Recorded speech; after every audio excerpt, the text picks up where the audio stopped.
What's going on, everyone? Lauren Sisler here with AL.com, joined by Matt Zenitz, our SEC insider this week. We're talking Auburn, and we're looking ahead to 2019. Gus Malzahn addressed the media here today on Tuesday and said that Allen Green is backing him, reiterated that he will be back for 2019. So the big question is, what does Gus Malzahn need to do to turn things around at Auburn looking ahead at the 2019 season?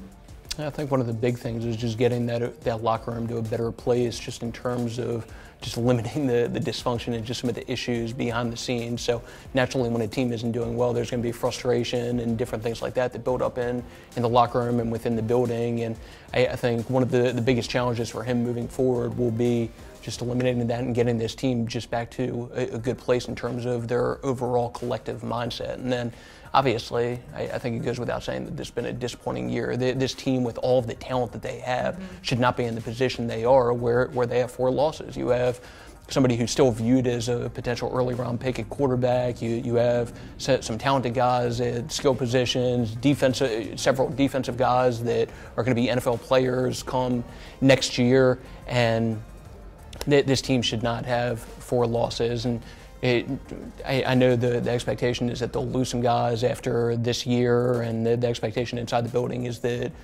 Jarrett Stidham will be one of those guys. So they'll have some players that they need to replace also. But I think the biggest challenge for Gus moving forward is just getting this team back to a good place in terms of that collective mindset.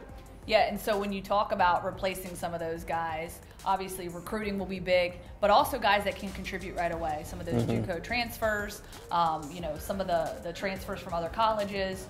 Just your overall thoughts on kind of where they stand right now, how critical that'll be for Gus to get things on track sooner rather than later. Well, they're in a good place with their recruiting class. Obviously, the big name that's out there right now is Kelly Bryant. So when Jarrett Stidham decides to move on, they have an opening at quarterback, and I'm not sure at this point just the level of confidence with the remaining guys that they would have on the roster. And obviously you have a quarterback in Kelly Bryant who's available, who did some very good things at Clemson and helped his team get to the college football playoff.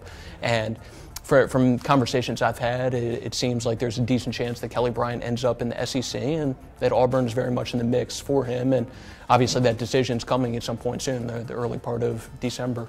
Okay, so you bring in the personnel on the field, but what about the coaching staff? Do you suspect there'll be any changes or anything to look ahead at, especially on the offensive side of the football, or just in general, that could certainly help Gus to change things and get things turned around? I would think there would be some changes, and one of the ones that I think is definitely worth keeping an eye on is Chip Lindsey, the offensive coordinator. I would say that's one of the big ones to keep an eye on. All right, thanks so much. He's Matt Zenitz, our SEC insider. We appreciate it as always. And for all your Auburn Tiger updates as we get you ready for the Iron Bowl, you can visit us on AL.com.